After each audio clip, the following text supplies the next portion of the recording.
Bueno, si está Mauro Ambrogio presente, pues lo voy a presentar. Él es archivero, recibido del Instituto Superior número 12, bachiller universitario de la Facultad de Ciencia Política y Relaciones Internacionales de la Universidad Nacional de Rosario, eh, carrera cursada y aprobada como tesina pendiente y licenciatura en Relaciones Internacionales, eh, también de la Facultad de Derecho y Ciencia Política de la Universidad Católica de Santa Fe. Como experiencia laboral, ha sido pasante en instituciones públicas de la provincia de Santa Fe y en la organización archivística de fondos personales de profesionales. Eh, Así que bueno, cuando lo disponga el archivero Mauro Ambrogio puede comenzar con su disertación. Muchísimas gracias, José. Bueno, gracias Leandro, gracias José también por la presentación de recién. Buenas tardes a todos los que me están escuchando y viendo. Estoy muy agradecido por la oportunidad de poder compartir una experiencia mi primera experiencia como archivero recibido de vuestra casa de estudios, el Instituto Superior número 12 de la provincia de Santa Fe. Y obviamente agradecido por los organizadores del evento que me tuvieron en cuenta también. Perdón, Y Mauro. sí. Se te escucha medio bajo. Capaz que tengas que Abajo. acercarte el micrófono. A ver. Estoy con el máximo de volumen. ¿Me escuchan ahora mejor? Bueno, vamos a subir un poco el volumen entonces. No te hagas problema. Disculpa la molestia. Dale. No, está bien. Bien. Como le decía, lo que me interesa en esta ponencia es compartir una experiencia como trabajo archivístico a distancia, en esta cosa que nos impactó a todos y obviamente a las instituciones archivísticas también, porque no son excepción, que es esta cosa llamada pandemia. Y mi objetivo con esta ponencia es posibilitarles, compartirles mi experiencia y animarlos también a que busquen otros caminos para desarrollar su labor como archivistas, porque por ahí está muy instalado que un archivista solamente debe trabajar en el ámbito público o en una relación de dependencia, y no es así. También hay posibilidades de hacer trabajo como freelance, que es el caso que les voy a compartir a continuación. Sin más, voy a compartir un pequeño PowerPoint para tener algunas características definidas juntas.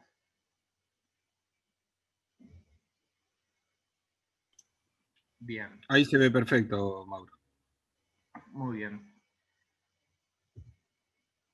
Lo que me tocó a mí es la organización archivística de un fondo audiovisual digital, es decir, un conjunto, una colección privada de fotografías y también de videos de una diputada que por cuestiones de confidencialidad y privacidad no puedo revelar el nombre, que cuando me llegó lo que tenía que trabajar eran básicamente 1495 fotos y videos en 19 carpetas, una clasificación que intentaba ser temática, pero que bueno, tenía varios déficits que después se fueron depurando en el transcurso de la labor. De esas 1495, de ese número inicial, el trabajo terminó siendo de 2.342 fotos, 70 videos y 110 links. Eso significó un incremento de un 38%, es decir, 917 más fotos y videos. Este incremento se debió a que en la etapa de identificación de la colección, ya sea fotográfica como de videos, tuve que incorporar piezas documentales que no se encontraban entre las piezas documentales que me habían compartido a mí inicialmente, sino que se basó en un trabajo de rastrillaje de las redes sociales, ya sean institucionales o personales, de la diputada en cuestión. las fechas topes de esas fotos y esos videos van desde el 30 de agosto de 2017 con algunas fotos del año 1992, por eso están puestas ahí entre corchetes, hasta el 12 de octubre de este año, que es cuando yo finalicé mi labor. La identificación, la organización archivística de todo este conjunto me llevó aproximadamente 4 semanas, y como les decía anteriormente, la identificación había sido en base a las redes sociales, ya sea de Twitter como de Facebook, los metadatos incrustados en cada pieza fotográfica o cada video cuando allí estuviera presente, y también en algunos muy pocos casos la información fue extraída de artículos de internet. Como se ve, la identificación no fue tan sencilla, sino fue lo que más tiempo me ocupó, porque justamente me encontré con ese monto de fotos y videos que no tenían ninguna descripción, su clasificación era bastante limitada, y ni hablar de codificación u ordenación, que prácticamente eran inexistentes. La codificación que yo propuse para este conjunto de fotos y videos es una codificación numérica, con algunas excepciones en algunas fotografías muy puntuales, en donde una codificación numérica, por no poseer la fecha de esa fotografía o de ese video, y por ser el contenido más interesante que la fecha en sí, se optó por hacer una codificación no numérica, sino más bien alfabética en relación al contenido de esa fotografía. Pero esos fueron en unos casos muy puntuales, y diría yo menos del 5% del total. Ahí se puede ver un ejemplo que se ponía siempre primero el número de tema, seguido de un guión medio. Ahora vamos a ver el tema de los temas, valga la redundancia. Luego el día, el mes y el año, con 2 cifras para cada uno de ellos. Y seguido, en el caso de que haya varias piezas documentales para una misma fecha, con un número entre paréntesis indicando un número correlativo de cantidad de piezas para esas mismas fechas. Por ejemplo, en este caso sería 1-030619 entre paréntesis 1. Eso significa que hay más piezas de esa fecha. Cuando me fue compartido vía Google Drive el acervo documental sobre el cual yo tuve que trabajar, como vimos al principio, fueron 19 carpetas, 19 temas en los cuales estaban clasificada todo este acervo documental, lo cual yo lo reduje y también los redefiní en esos 16 temas que pueden observar ahí, con ahí también tienen indicadas sus fechas topes de cada tema, así como la cantidad de fotos y videos incluidos en cada una de ellas.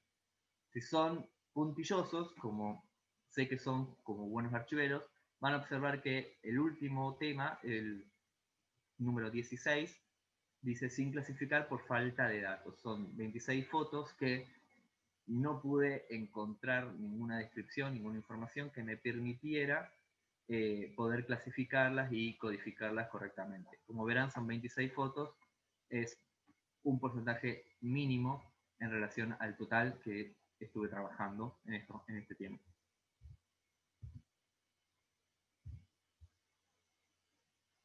Bueno, como decíamos antes, la ordenación fue numérica. La descripción se basó en la elaboración de 3 instrumentos, que son 3 listados de fotos, listados de videos y un listado de links.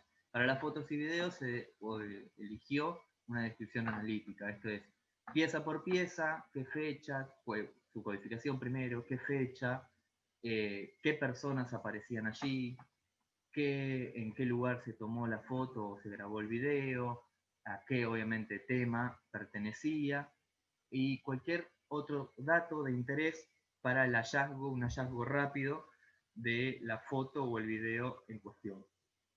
También se elaboró un listado de links, porque a lo largo del recorrido que hice en las redes sociales de esta clienta, observé que hubo varios enlaces compartidos, tanto en Facebook como en Twitter, y me pareció oportuno hacer una recopilación de los mismos, indicando la fecha que estaban compartidos, que fueron compartidos, y el link propiamente dicho.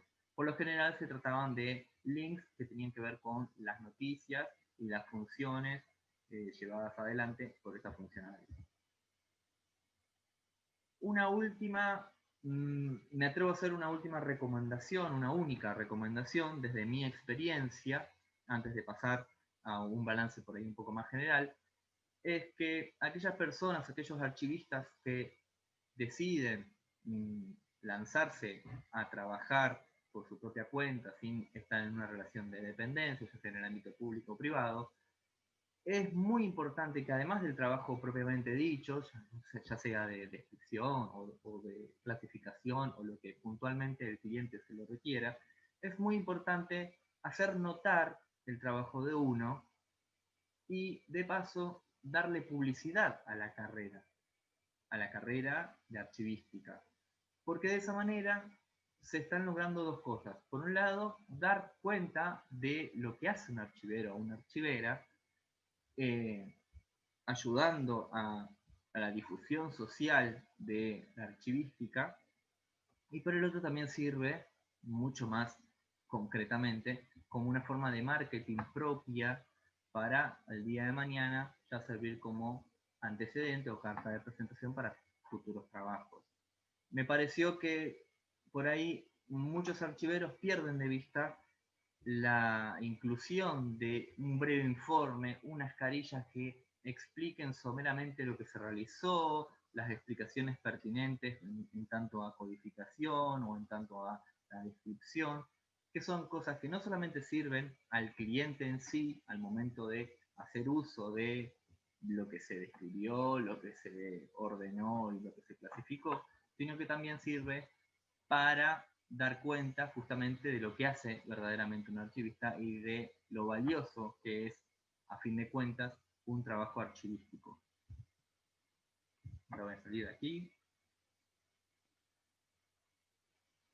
Bueno, en grandes líneas, como balance de esta experiencia, la principal dificultad que encontré fue el momento de la identificación documental, porque ya les digo, no estaban toda la información inserta o acompañando a las piezas documentales que recibí. En segundo término, la otra eh, dificultad que, si se quiere, que me encontré fue el estado en el que estaban este fondo documental, que no era para nada un fondo, sino era una colección de videos y fotografías con una clasificación muy laxa, que por ahí mereció hacer algunos ajustes, como ya vimos que se vio fiscalizado en esa reducción y en esa redefinición de temas. Y lo más importante para mí en este trabajo fue que significó un desafío de aplicar técnicas archivísticas a un tipo documental diferente al textual, sobre el cual, si bien existen varias formulaciones normativas al respecto, el desafío consistió en tratar de a un tipo documental no textual agregarle un tratamiento lo más archivístico posible, pero, y acá es lo interesante y que me gustaría resaltar, también teniendo en cuenta las necesidades y las particularidades de la organización previa que recibí. Esto es, al momento de hacer una clasificación documental de esas fotos y de esos videos, en lugar de utilizar un criterio archivístico propiamente dicho, decidí continuar con el criterio temático que previamente existía. Esto no fue muy archivístico o archivísticamente está bastante desaconsejado, pero a los fines de la utilización que ese fondo y teniendo en cuenta la codificación y la descripción que acompañaba, consideré que una clasificación temática iba a ser más que suficiente para las necesidades de la cliente en cuestión.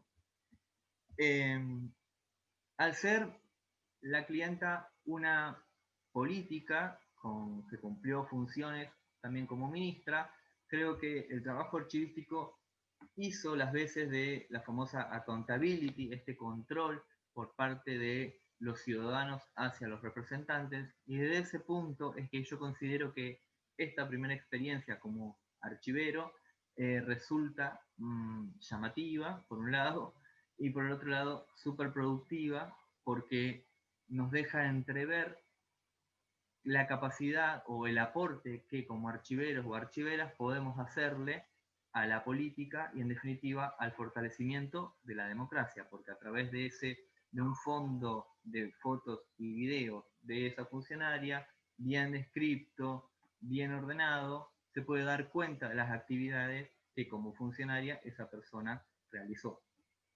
Eh, por mi parte, una última cosa. El procedimiento técnico en sí, como les decía al principio, me fue compartida una carpeta que encerraba esas 19 carpetas de fotos y videos. Yo no pude trabajar en forma online porque la nube de almacenamiento de Google Drive, si bien es muy cómoda, muy sencilla, al momento de trabajar con grandes volúmenes, incurre en errores, se traba, más que nada también teniendo en cuenta la computadora desde la cual yo trabajaba, que no es la última que salió, sino que ya tiene sus años, entonces también implicó ciertas dificultades, entonces opté por hacer una descarga de todos los documentos recibidos y luego trabajar en forma offline, buscando ¿sí? la información, ya les dije, en las redes sociales o en internet, y a partir de ello ir creando las carpetas y demás para poder terminar y cumplimentar con lo pedido. Y sí, una vez terminado eso, fue compartido, fue subido a mi Drive personal y de ahí fue compartido hacia la clienta que sucesivamente lo descargó y ya no pertenece más a mí, sino que es de ella, y es por eso que no les puedo demostrar algunas miniaturas, unas capturas de cómo quedaron las carpetas, porque ya no las poseo más. Bueno, espero que escucho sus consultas y les agradezco la atención.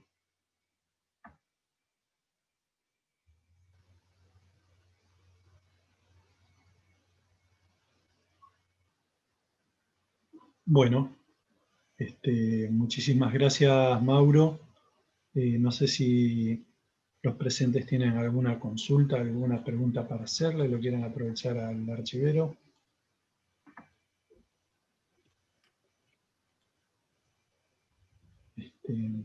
Bueno, ahí por chat están pidiendo algún contacto tuyo, Mauro, para que se puedan poner de acuerdo en algo. Si podés dejar tu correo o algún otro Sí, contacto cómo no, por el chat. ya mismo lo dejo. Es mauroambrogio@gmail.com.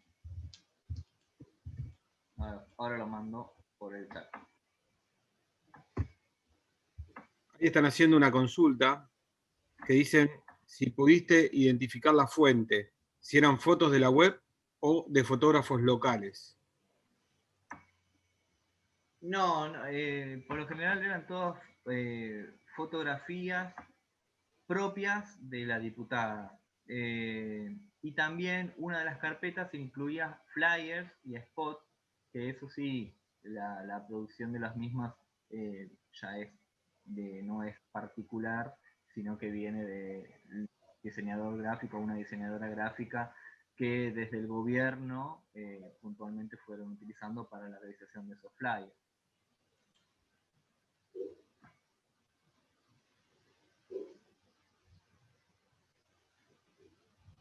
Bien, después hay otra consulta que dice, bueno, te felicitan por la ponencia, ¿sí? Antonella Pizarro, y pregunta, ¿en tu informe aportaste alguna proyección a la mantención del orden que vos trabajaste? Bueno, yo creo que al explicitar la codificación, el criterio de la codificación, al explicitar también el criterio de la clasificación, eh, un poco es la intención mía, es que al momento de agregar nuevas piezas documentales a esa colección, se siga respetando ese criterio y se siga respetando esa codificación.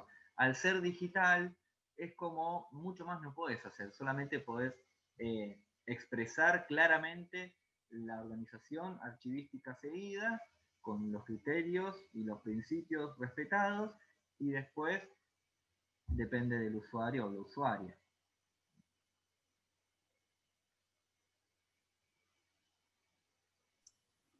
Bien, después Miriam Mitri te pregunta si también armaste alguna base de datos.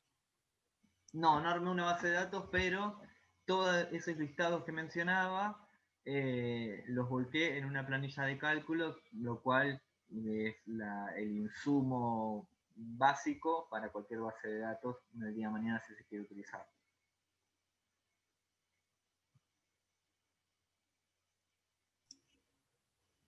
Bien, el señor Walter Elías Luna dice que en este momento el gran problema de los archivos fotográficos es la normativa, especialmente en lo que a derechos de autor se refiere.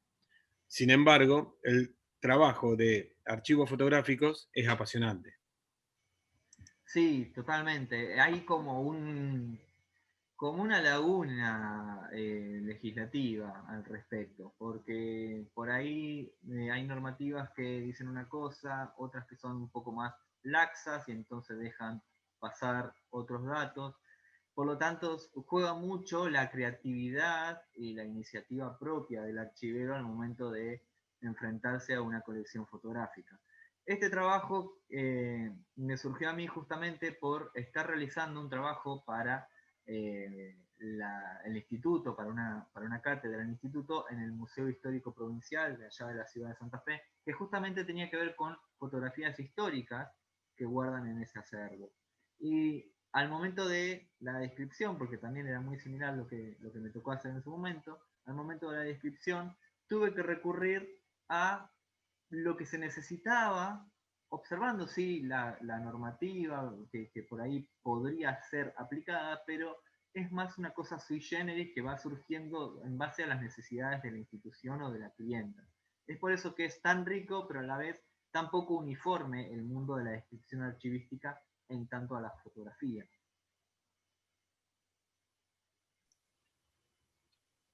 Muy bien, de acuerdo. Y ahora yo como informático te voy a hacer una pregunta. Sí, dígame. La parte de infraestructura que utilizás en la parte de servidores, en la parte de tecnología y software, ¿qué estás utilizando para guardar, para acceder y para consultar? No, lo que utilicé básicamente fue el mismo servidor de Windows y me manejé obviamente con el respaldo en Google Drive y no incursioné, como me habían preguntado antes, en la formulación de una base de datos, sino sí en la carga de la información en planillas de cálculo, planillas Excel, que tengo entendido que son bien fáciles de exportar y compatibles con diversidad de dispositivos. Está muy bien, muy bien. ¿Y haces backup? ¿Tenés una copia de seguridad de todo? Sí, sí, obviamente. Tengo un backup en un disco rígido externo que es utilizado exclusivamente para cuestiones profesionales. De acuerdo. Muchas gracias. No, gracias a vos. Ahí leo que felicitaciones, la difusión es fundamental y todo funcionario público debería pensar en sus archivos y hacerlo. Sí, no sé quién lo dice, pero sí, es esencial. Y si nos ponemos un poco quisquilloso, es hasta una obligación, ¿no? De todo funcionario público de rendir cuentas de lo que hace durante su gestión. Yo creo que a través de un mantenimiento ordenado, bien clasificado y bien descrito, se coayuda, aunque no es lo único, esa, a esa función, a esa misión que todo funcionario debe cumplir.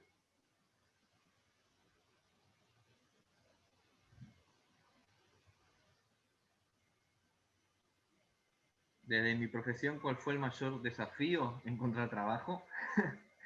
Creo que es un desafío que a muchos archiveros y archiveras les está ocurriendo hoy en día y siempre.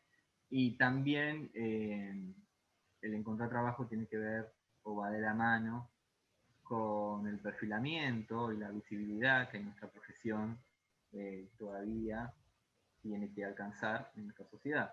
Como decía muy bien el expositor anterior, que hablaba de la realidad que pasa en México y que también sucede en Argentina, muchas veces está asociado, se asocia al archivo la imagen del empleado público castigado o con alguna deficiencia que es enviado allí en forma de castigo. Y no es así. Los archivos no tienen por qué representar esa realidad, sino que al contrario, son el acervo, como tantas veces nos dijo y también nosotros repetimos, es el acervo de la memoria como sociedad que tenemos, y como tal debe ser gestionado por personas capacitadas y serias, fundamentalmente, para que esa memoria no se pierda.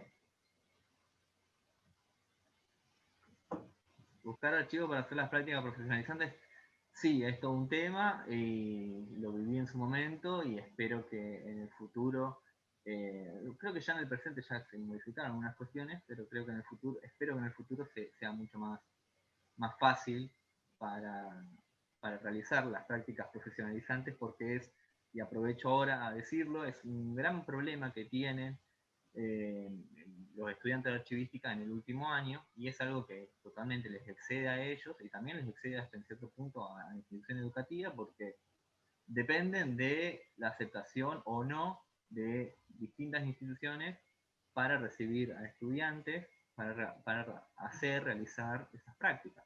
Entonces es una cuestión que por ahí traba un poco el desempeño de los estudiantes, y estaría bueno que eso se vaya solucionando.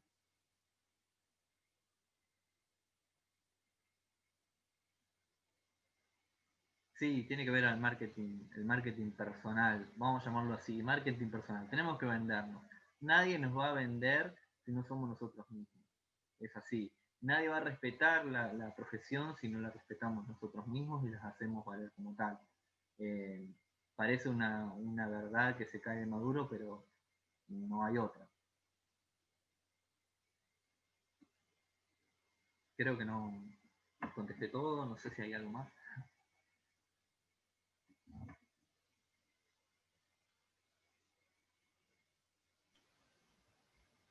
Bueno, entonces damos por concluida la primera jornada del Congreso, la primera de 3, y los invito mañana a 9:30 horas con la licenciada Victoria Culazo y Carolina Domínguez. Arranca la jornada sobre el Archivo General de la Municipalidad de Gobernador Gálvez, Memoria, Estado y Derechos, y prosigue el programa con el doctor Juan Escobedo de México, John Francisco Cuervo de la Sociedad Colombiana de Archivistas y la magíster Diana Rodríguez Palvesich sobre la inclusión digital como aporte de valor a los sitios web de los archivos. Así que muchísimas gracias y nos despedimos hasta mañana.